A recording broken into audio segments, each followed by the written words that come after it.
Cet enfant est entré au tribunal avec un ours en peluche. Ce qu'il y avait à l'intérieur a changé l'affaire. Jacob Carter se tenait à l'entrée du palais de justice, ses petits doigts agrippant le tissu usé de son ours en peluche.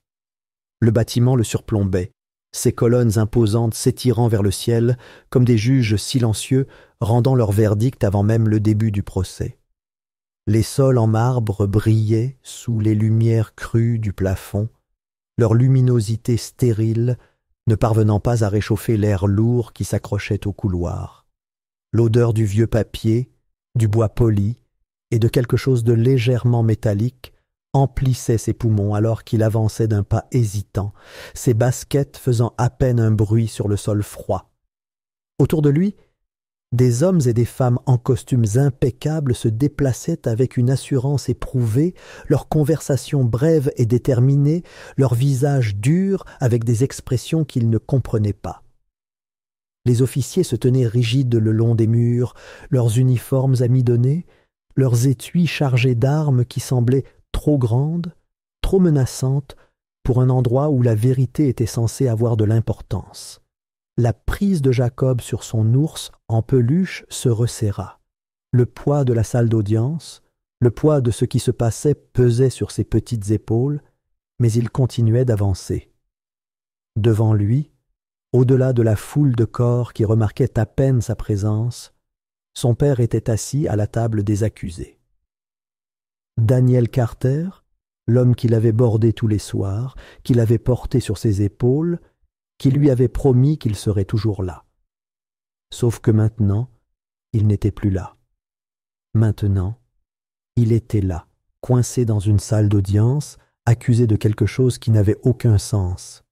Jacob ne comprenait pas tout, ni les mots, ni les procédures, ni pourquoi les personnes censées l'aider semblaient être celles qui étaient contre eux. Il comprenait seulement que son père avait des ennuis et que personne ne l'écoutait. Son père n'était pas un homme mauvais, ce n'était pas un tueur. Mais aucun des hommes en costume, ceux qui parlèrent d'une voix prudente et expérimentée, ne semblait y croire. Jacob déglutit difficilement et fit un autre pas, son cœur battant à ses oreilles alors qu'il se rapprochait. La pièce était immense, mais elle semblait étouffante. Des rangées de bancs polis s'étendaient vers l'avant, où un bureau haut et imposant trônait comme un trône, occupé par un homme en robe noire. Le juge. Son visage était indéchiffrable, ridé par le poids des affaires qui l'avaient précédé, mais son regard était d'une acuité qui laissait peu de place à la pitié. Jacob avait entendu des murmures.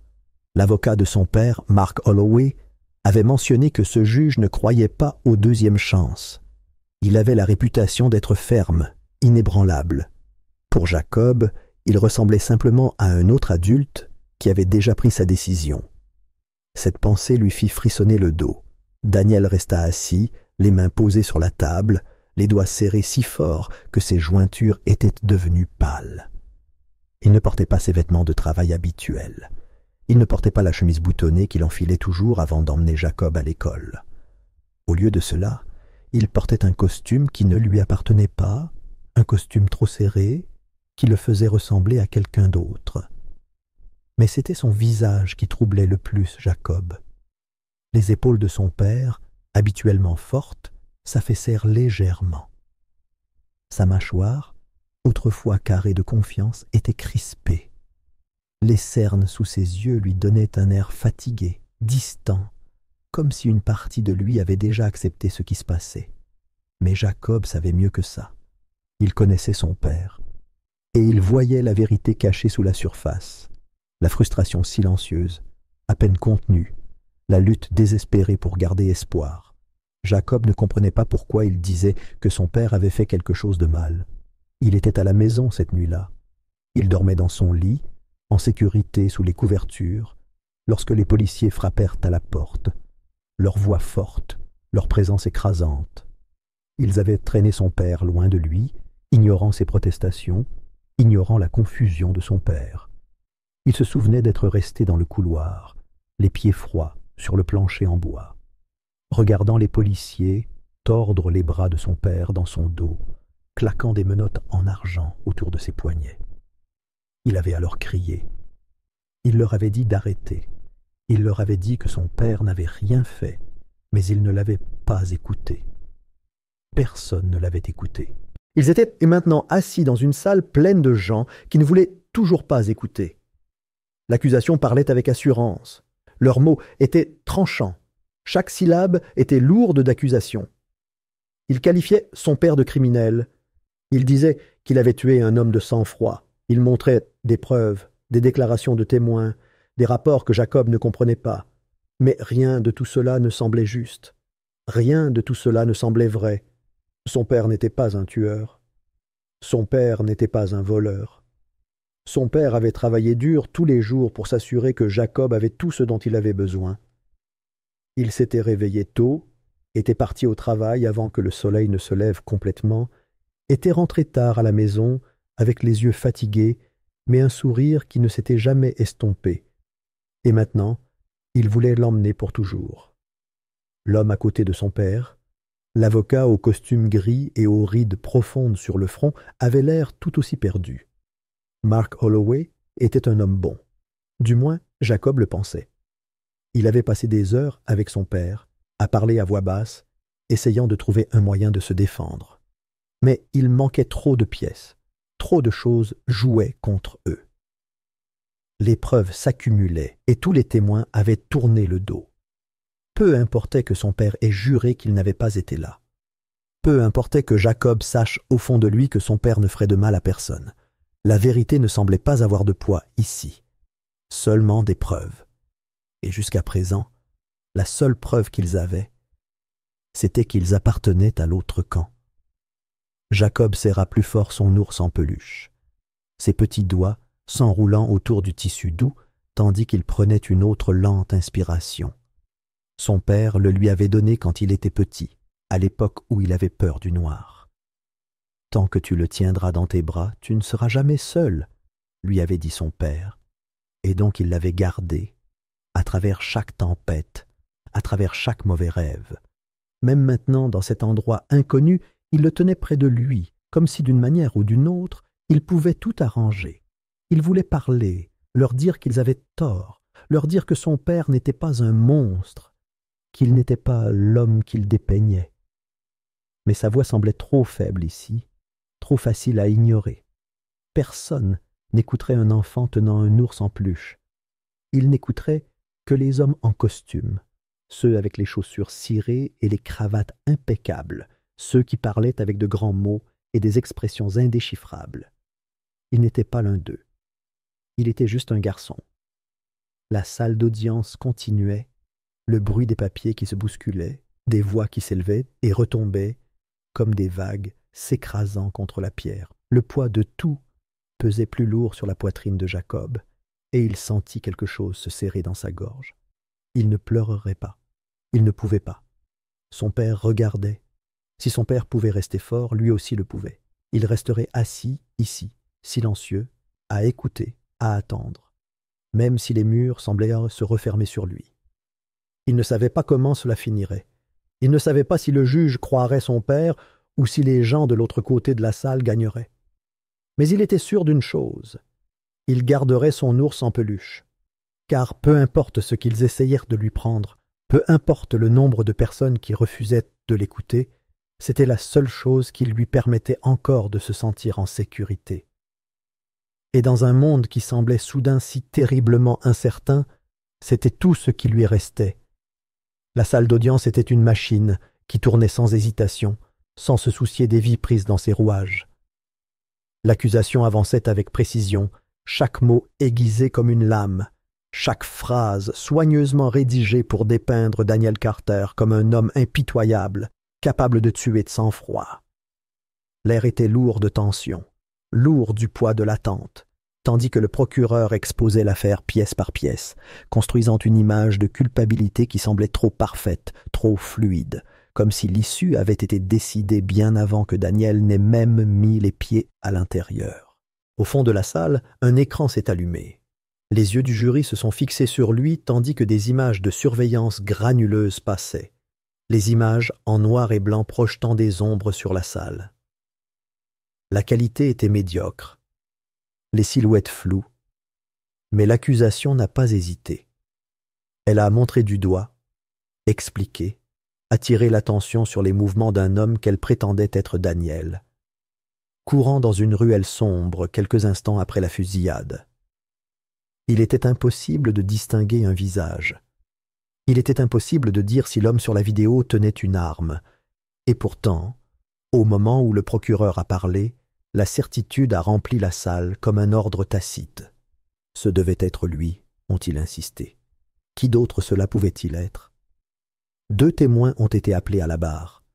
Ils ont pris la parole d'une voix ferme, leurs mots clairs, leurs récits s'alignant comme s'ils les avaient répétés à maintes reprises. Ils ont juré avoir vu Daniel cette nuit-là, l'avoir vu fuir avec une arme à la main. Ils n'avaient aucun doute, aucune hésitation.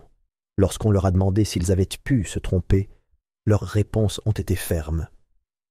Ils savaient ce qu'ils avaient vu. L'accusation a hoché la tête avec satisfaction. Le jury a regardé en silence. Daniel est resté immobile, les mains serrées, la respiration contrôlée. Son avocat, Mark Holloway, s'est déplacé à côté de lui, son malaise à peine contenu. Il savait que les témoins venaient d'enfoncer un autre clou dans le cercueil de Daniel. Les chaînes de Daniel claquèrent doucement, tandis qu'il se déplaçait sur sa chaise, leur poids lui rappelant le peu de contrôle qu'il avait sur ce qui se passait. Son expression était indéchiffrable, mais ses yeux racontaient une autre histoire. Il y avait quelque chose en eux, quelque chose de sombre et de creux, comme s'il regardait fixement un avenir auquel il ne pouvait échapper. Il était fatigué, pas seulement l'épuisement des nuits blanches, pas seulement la lassitude de mener une bataille où les chances étaient contre lui depuis le début. C'était quelque chose de plus profond, une sorte de résignation silencieuse, le poids de savoir que peu importe à quel point il se battait, la vérité seule ne suffisait pas. Son regard se tourna vers la première rangée, vers la petite silhouette assise, raide, sur le banc en bois surdimensionné. Jacob était assis, immobile, son ours en peluche serré fermement sur ses genoux, son visage partiellement caché derrière le tissu usé.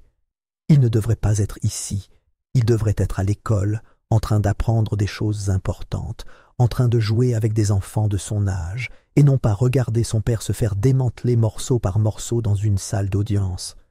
Il était trop jeune pour comprendre tout ce qui se disait, mais Daniel savait qu'il comprenait suffisamment, et c'était ce qui le brisait le plus. Jacob observait son père de près, ses petits doigts agrippant l'ours en peluche avec une pression croissante. La salle d'audience était un flou de corps en mouvement, de voix qui se chevauchaient, de visages qui changeaient, mais son attention ne vacillait jamais. Il pouvait voir la façon dont son père restait assis, trop immobile, comme quelqu'un qui avait accepté un destin qu'il ne pouvait pas changer. Cela ne lui semblait pas juste. Son père n'était pas coupable. Il n'était pas un homme mauvais. Mais si la vérité était si importante, pourquoi tout le monde l'ignorait-il? Pourquoi les hommes en costume parlaient-ils avec une telle certitude, avec une telle fermeté, comme s'ils savaient quelque chose qu'il ignorait? Les paroles de son père résonnèrent dans son esprit. La vérité finit toujours par éclater, mon fils, même quand les gens essaient de l'enterrer. Mais si c'était vrai, pourquoi personne n'écoutait? Pourquoi tout le monde mentait? Une nouvelle question se forma dans son esprit, une question qui lui retourna l'estomac. Et si la vérité ne sortait pas parce que quelqu'un la cachait? Il regarda autour de lui, scrutant les visages des policiers du fond, ceux en uniforme, qui regardèrent le procès avec des expressions soigneusement neutres. L'un d'eux aurait dû se démarquer. Le détective principal, celui qui avait arrêté son père. Il n'était pas là. Tous les autres étaient là, les avocats, les journalistes, même certains habitants du quartier qui avaient chuchoté à propos de l'affaire, alors qu'ils pensaient que personne n'écoutait. Mais l'homme qui avait été le premier à emmener son père, l'homme qui avait prétendu avoir des preuves solides contre lui, avait disparu. Mark Holloway l'avait remarqué aussi. Il se pencha vers Daniel, murmurant quelque chose à voix basse, mais Daniel réagit à peine.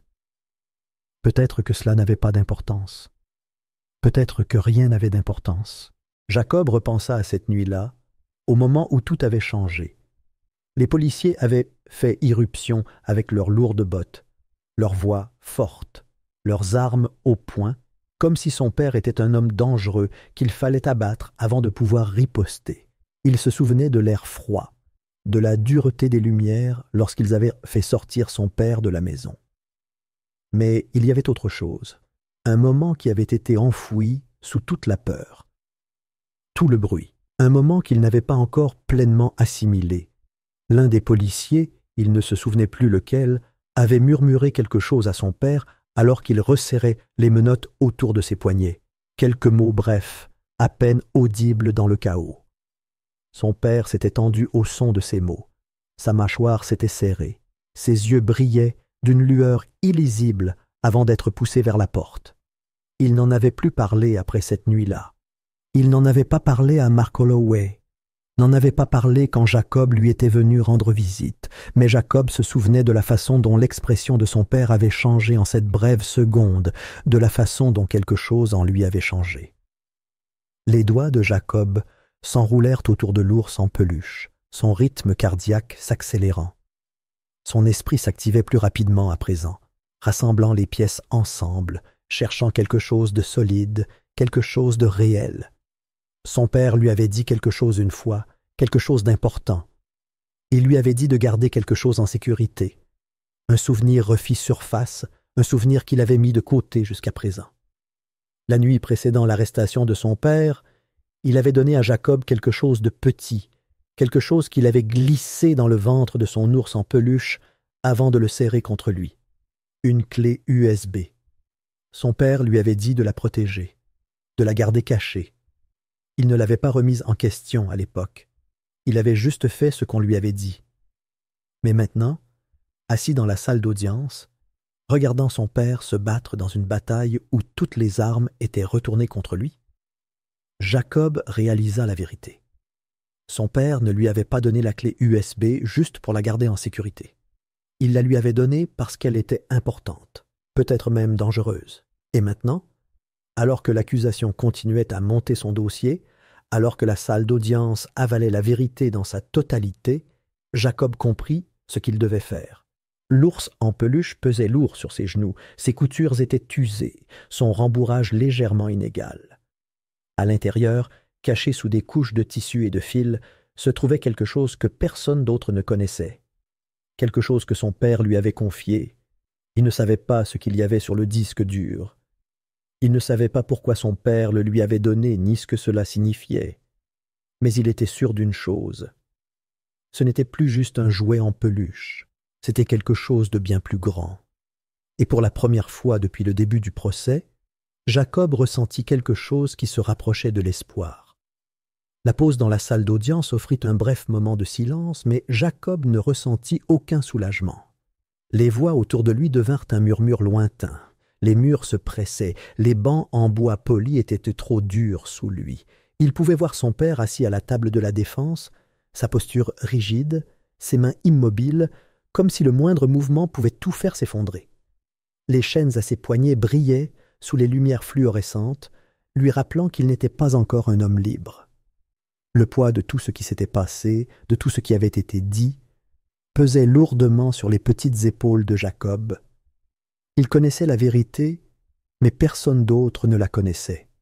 Ses doigts s'enroulèrent autour de l'ours en peluche, le tissu chaud au toucher. Il pouvait sentir la forme cachée à l'intérieur, petite mais ferme, enfouie sous des couches de rembourrage.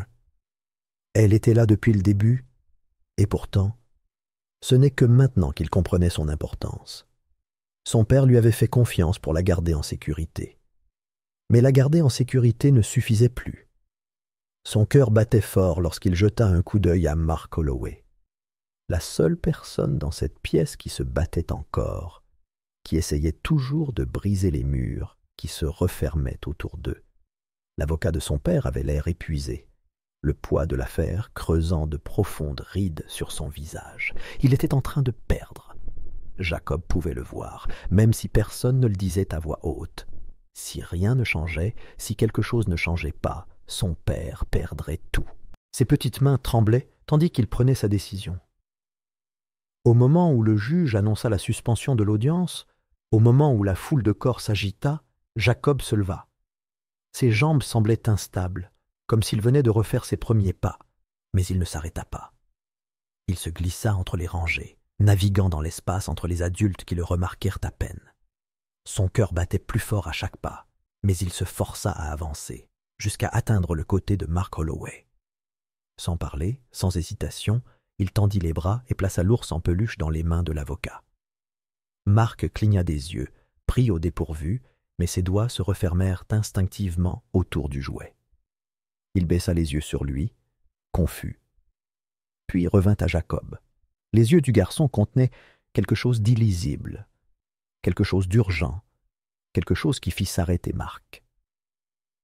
Il n'avait jamais vu ce genre de certitude dans l'expression de qui que ce soit pendant tout le procès. Jacob, habituellement si calme, si immobile, se tenait maintenant debout avec un regard qui fit se serrer l'estomac de Mark. Il y avait quelque chose ici.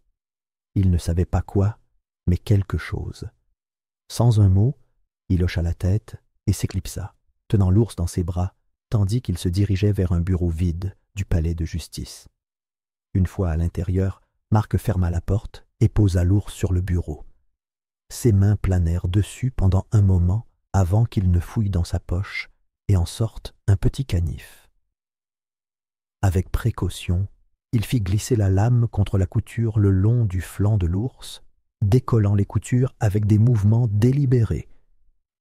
Au moment où le tissu se sépara, il sentit quelque chose de ferme sous le rembourrage.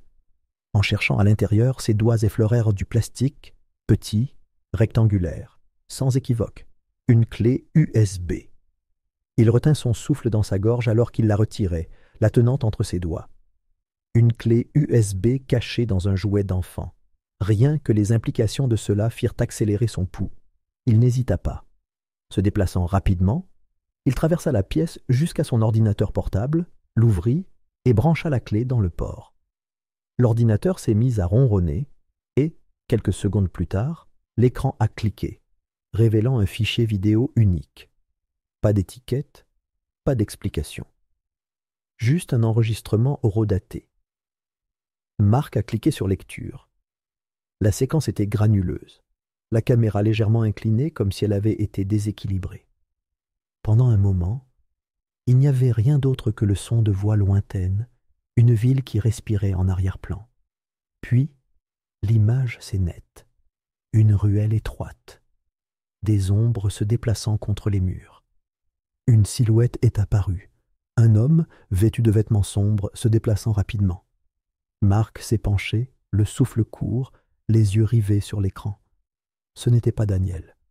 La carrure était différente, les mouvements distincts. C'était quelqu'un d'autre. Puis est venu le moment. Un coup de feu soudain a claqué dans la ruelle. L'homme à l'écran a tressailli, trébuché. La vidéo est devenue floue pendant une seconde, puis s'est recentrée, capturant tout avec une netteté saisissante. Le tireur, le vrai tireur, est apparu. Ce n'était pas Daniel Carter. Il n'était même pas proche. L'angle de la caméra a capté le visage pendant une seconde seulement, assez longtemps pour que Mark sente son estomac se nouer. C'était le vrai suspect. Et Daniel n'était pas venu sur la scène du crime. La vidéo continuait. Le chaos se déroulait. Mark vit un policier apparaître. Un qu'il reconnut. L'inspecteur principal. Celui qui manquait au procès d'aujourd'hui. Il entra dans le cadre, son arme dégainée, sa posture figée par l'hésitation. Il vit ce qui s'était passé. Il vit qui était le vrai tireur. Mais il ne l'appela pas. Il ne poursuivit pas l'homme. Au lieu de cela, il resta figé, comme s'il calculait son prochain coup. Puis, avec une sorte de finalité essoufflée, il rangea son arme, alluma sa radio et parla. Mark écouta, son pouls battant à ses oreilles. Les mots lui glaçaient le sang. « Nous avons un suspect en détention. Le rapport est déjà en cours. Il avait pris la décision à ce moment-là, en temps réel, de piéger quelqu'un d'autre, quelqu'un de plus facile, quelqu'un de plus commode. » Mark se recula du bureau, le souffle court, ses mains tremblaient tandis qu'il retirait la clé USB. Il devait agir maintenant. La salle d'audience avait changé de ton à son retour. L'énergie avait changé, l'air était tendu par quelque chose d'invisible. Il se déplaça rapidement, fendant la foule, ses mouvements déterminés. Au moment où il atteignit la table de la défense, il se pencha vers lui, murmurant quelque chose à voix basse, quelque chose qui fit légèrement écarquiller les yeux de Daniel. Puis, Marc se redressa et s'adressa au juge, sa voix claire, inébranlable. Il demandait un report immédiat. Il y avait de nouvelles preuves, des preuves cruciales, et elles devaient être présentées. L'accusation riposta immédiatement. Elle arguait que le procès était déjà trop avancé, qu'il ne s'agissait que d'une tentative désespérée de gagner du temps. Mais Marc ne recula pas cette fois. Il présenta la clé USB, ces mots ayant un poids qu'il n'avait pas eu auparavant. Ce n'était pas une spéculation, ce n'était pas une théorie, c'était réel, et c'était indéniable. Le juge hésita. Puis, finalement, il céda. La vidéo fut autorisée. Les lumières s'éteignirent, l'écran vacilla, et la salle d'audience retint son souffle. La vidéo a été diffusée, des cris de surprise ont résonné dans la salle tandis que la vérité se dévoilait sous leurs yeux. Le jury, les spectateurs, même les policiers debout au fond, tout le monde était figé, les yeux rivés sur l'écran, tandis que le véritable suspect était révélé. La voix du détective disparu remplissait l'espace, ses mots accablants, son hésitation évidente. La salle d'audience a explosé. L'accusation s'est démenée, le juge a rappelé à l'ordre, mais le mal était déjà fait. La vérité était connue. Le détective disparu a été appelé à la barre, forcé de témoigner. Sous le poids écrasant des images, sous l'interrogatoire qui a suivi, il a craqué. Il a tout avoué. Il avait subi des pressions. Le département avait voulu une condamnation rapide. Daniel avait été la cible la plus facile. Daniel était assis immobile, le corps rigide, les mains si serrées que les chaînes autour de ses poignets lui mordèrent la peau. Il ne respirait pas, il ne clignait pas des yeux. Le poids de tout cela, la prise de conscience, l'insupportable vérité, tout cela s'est abattu sur lui en un instant. Son fils avait détenu la clé de sa liberté pendant tout ce temps. Il se tourna lentement, ses yeux trouvant ceux de Jacob de l'autre côté de la salle d'audience. Le garçon était assis, immobile, les mains vides à présent, son ours en peluche oublié sur le banc à côté de lui. Mais son regard était fixe, inébranlable. Daniel expira. Quelque chose se brisa en lui, quelque chose qui avait été enfermé depuis le moment où ce cauchemar avait commencé. La vérité avait finalement éclaté, et c'était Jacob qui l'avait libéré. La salle d'audience n'avait jamais été aussi silencieuse. L'air était épais, lourd de quelque chose de non dit, comme si les murs eux-mêmes avaient absorbé le poids de ce qui venait de se dérouler. Le juge, qui avait passé le procès à regarder avec une expression détachée, se pencha maintenant en avant, les doigts croisés sous le menton, son regard perçant fixé sur l'accusation. La bande avait été diffusée dans son intégralité, ne laissant derrière elle que l'indéniable vérité. Le dossier qui avait été si soigneusement monté contre Daniel Carter s'était effondré en un instant, réduit à rien de plus qu'une tentative désespérée de faire porter un crime à la mauvaise personne. Un long silence s'étendit dans la salle, un moment où tout était en jeu. Puis, le juge expira. C'était le genre de souffle qui portait le fardeau de la prise de conscience, de la reconnaissance qu'il avait presque condamné un innocent. Son scepticisme avait vacillé, mais il était désormais parti. Le poids de ce qui était arrivé, de ce qui avait failli arriver, reposait sur ses épaules.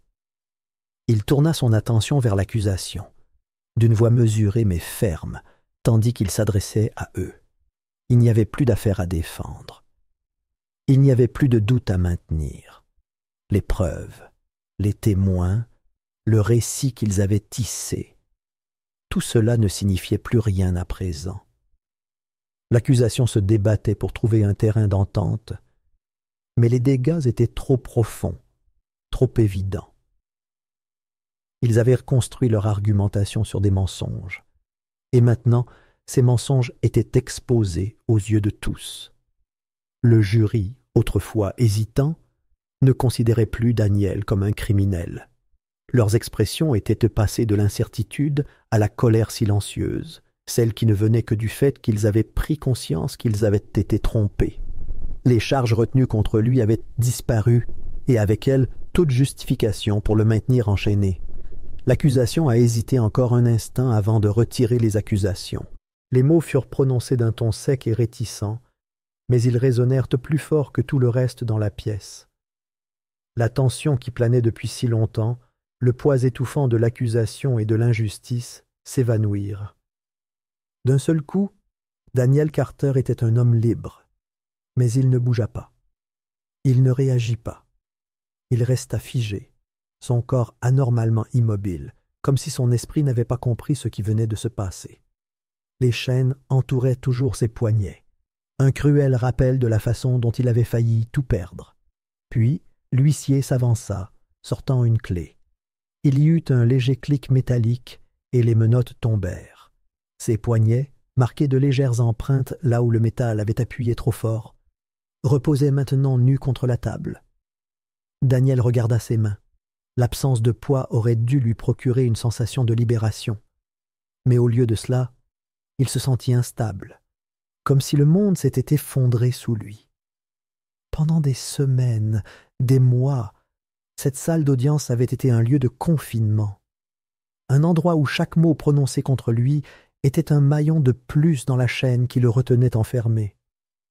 Maintenant, tout était terminé. Son cœur battait fort contre ses côtes, mais ses mouvements étaient lents, prudents, comme si un changement soudain pouvait le réveiller d'un rêve. La salle avait éclaté en murmures.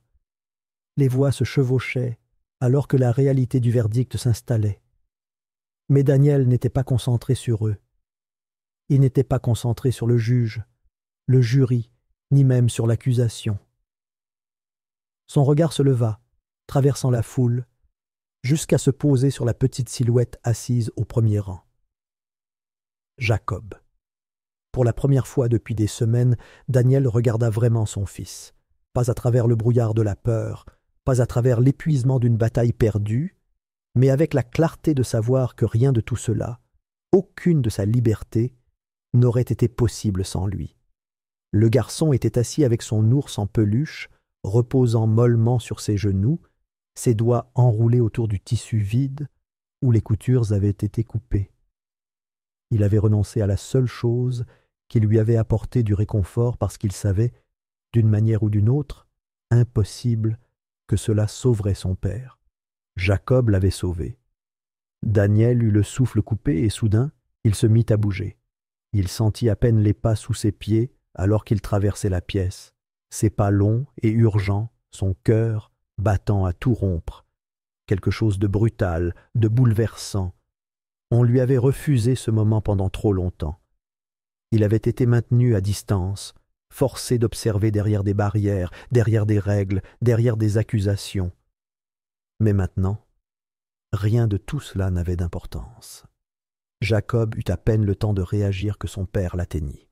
Il fut soulevé du sol d'un mouvement rapide, tiré fermement contre la poitrine de Daniel. Le garçon haleta, ses petites mains pressées contre les épaules de son père, mais il se fondit ensuite dans l'étreinte, le serrant tout aussi férocement.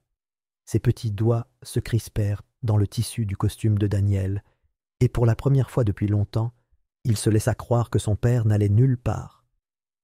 Daniel le serra contre lui, les yeux fermés, le souffle saccadé.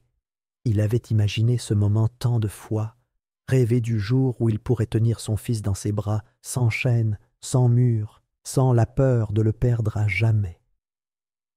Maintenant, c'était réel. La chaleur de la petite silhouette de Jacob, le rythme de sa respiration, c'était réel.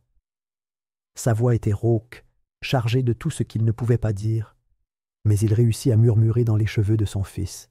« Tu m'as sauvé, mon garçon. » Jacob ne répondit pas avec des mots. Il n'en avait pas besoin. Le petit sanglot de soulagement qui s'échappa de sa gorge, étouffé contre l'épaule de son père, disait tout. Autour d'eux, la salle d'audience bourdonnait toujours de mouvements, de conversations, mais rien de tout cela n'avait d'importance. Les journalistes avaient déjà commencé à bouger, leurs appareils photo allumés, leurs micros levés, leurs voix impatientes de décortiquer ce qui venait de se passer. Les questions volèrent dans les airs, certaines adressées au juge, d'autres à la défense, et d'autres encore à Daniel lui-même. Mais il ne répondit pas. Il ne les regarda même pas. Jacob, toujours accroché à lui, il se retourna et commença à marcher.